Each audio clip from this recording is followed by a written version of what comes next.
Hello बच्चों, let's read the question. The question says identify the correct order of action of hydrophilic hormones. हमें question के अंदर क्या given है, कुछ स्टेप्स गिवन है एक्शन ऑफ हाइड्रोफिलिक हार्मोन्स के बारे में, और हमें बताना है इन सभी में से कौन सा करेक्ट यहाँ पे ऑर्डर हमें गिवन है. So now let's start the question. सबसे पहले हम क्वेश्चन को सॉल्व करने का की कॉन्सेप्ट देखेंगे. की कॉन्सेप्ट, तो क्वेश्चन को सॉल्व करने का की कॉन्सेप्ट क्या है हमारा, कि हमें हाइड्रोफिलिक हार्मोन्स का एक्शन पता होना चाहिए.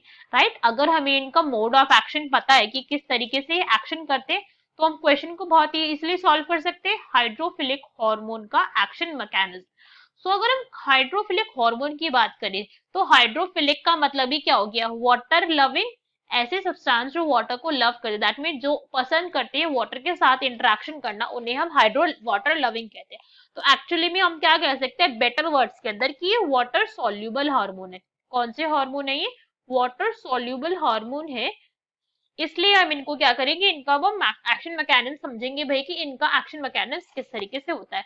तो इसके लिए एक डायग्राम देखते हैं. एक्शन मैकेनिज्म है वाटर सॉल्यूबल हार्मोन का. ये क्या है, हमारे स्टार्टिंग ही कैसी हुई है हमारी वाटर सॉल्यूबल हार्मोन. अब यहाँ पे क्या गिवन है, नॉन स्टेरॉइड हार्मोन. अब नॉन स्टेरॉइड हार्मोन बोले या फिर हम वाटर सॉल्यूबल हार्मोन बोले, एक ही बात है. बिकॉज नॉन स्टेरॉइड का मतलब क्या होगी, कि ऐसे सारे हार्मोन जो नेचर के अंदर कैसे नहीं है, स्टेरॉइड नहीं है, दैट मीन्स लिपिड नहीं है, वो सारे के सारे हार्मोन इसी कैटेगरी के अंदर लाइन करते हैं. तो ये हार्मोन है, ये क्या करते हैं, सबसे पहले ये जाकर बाइंडिंग करेंगे रिसेप्टर से.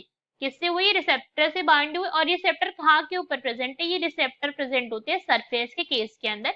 अगर हम बात करें वाटर सॉल्युबल हार्मोन की, ये पॉइंट याद रखना है, जितने भी स्टेरॉइड हार्मोन होंगे उनका रिसेप्टर कहाँ पे प्रेजेंट होता है, स्टेरॉइड हार्मोन का रिसेप्टर प्रेजेंट होता है साइटोप्लाज्म के अंदर, वो सरफेस के ऊपर प्रेजेंट नहीं होता है. मगर वाटर सॉल्युबल का कहाँ पे प्रेजेंट होगा, सरफेस के ऊपर प्रेजेंट होगा.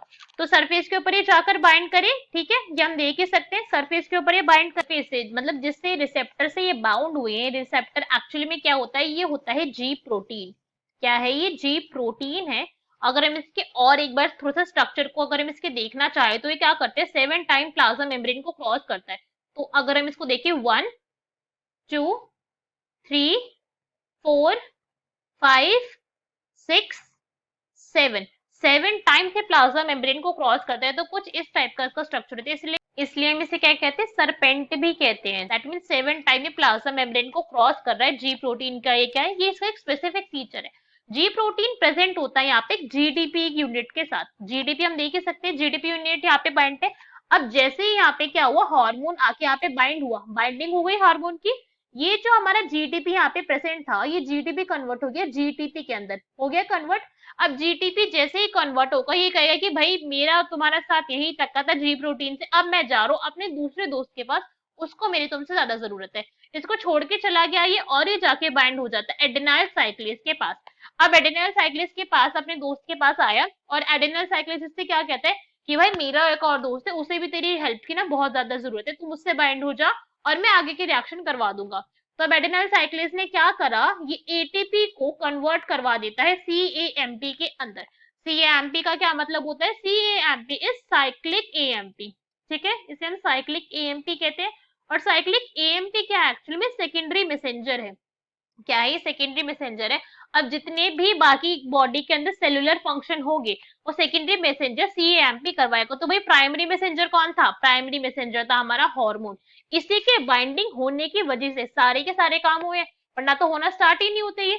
तो अब हमें क्या हुआ, हमें सारे के सारे यहाँ पे फंक्शन पता चल गया, एक्शन का मोड पता चल गया, कैसे कैसे यहाँ पे हो रहा है. अब एक एक करके सभी के लिए चेक करते हैं कि सारा का सारा करेक्ट पैटर्न क्या होगा. So now let's start. अगर हम सबसे पहले यहाँ पे देखिए, हमें क्या गिवन है, सबसे पहले होगा हार्मोन बाइंड प्लाज्मा मेम्ब्रेन से. तो फर्स्ट स्टेप हमारा, फर्स्ट ये तो ठीक है भाई, कि ये हमारा फर्स्ट स्टेप है. इसके बाद यहाँ पे क्या हुआ, फिर इसके बाद जब ये इसके बाइंडिंग हुई इसके साथ, तो यहाँ पे आए कुछ चेंजेस. इसके बाद यहाँ पे क्या होता है, अगर हम सेकेंडरी एक्शन की बात करें, तो जो हार्मोन है हमारा, जब वो बाइंड करता है टारगेट रिसेप्टर के साथ, तो यहाँ पे क्या होता है, हमारे जो एंजाइम है उसके अंदर कुछ चेंजेस आ जाते हैं, जिन चेंजेस को हम बायोकेमिकल चेंजेस या फिर बायोकेमिकल रिस्पॉन्स के अकॉर्डिंग अगर हम देखें, तो थर्ड होगा हमारा सेकेंड स्टेप. तो this is first step, this is second step. ये कंफ्यूजन नहीं हो रहा है थर्ड फोर्थ से, ये स्टेप है हमारे एक्शन मैकेनिज्म के अकॉर्डिंग है. इसके बाद क्या हुआ, जब इसने यहाँ पे बाइंडिंग करी, तो हम देख सकते हैं जीटीपी की बाइंडिंग के बाद यहाँ पे सेकेंडरी मैसेंजर की जनरेशन हुई, सेकेंडरी मैसेंजर यहाँ पे जनरेट हो गया.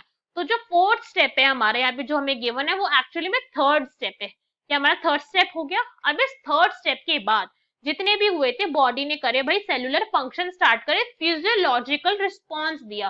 फिजियोलॉजिकल रिस्पॉन्स पे डिपेंड करेगा किस टाइप का हार्मोन बाइंड होगा, उसके अकॉर्डिंग में उसके रिस्पेक्टिव में यहाँ पे फिजियोलॉजिकल रिस्पॉन्स जनरेट होगा। तो हमारा जो सेकंड ऑप्शन है this one is will be our fourth. तो अब ऑप्शन मैच करते हैं तो फर्स्ट हमारे क्या हो जाएगा, अगर हम सारे के सारे ऑप्शन मैच करें तो करेक्ट आंसर आ जाएगा हमारा दैट इज सी।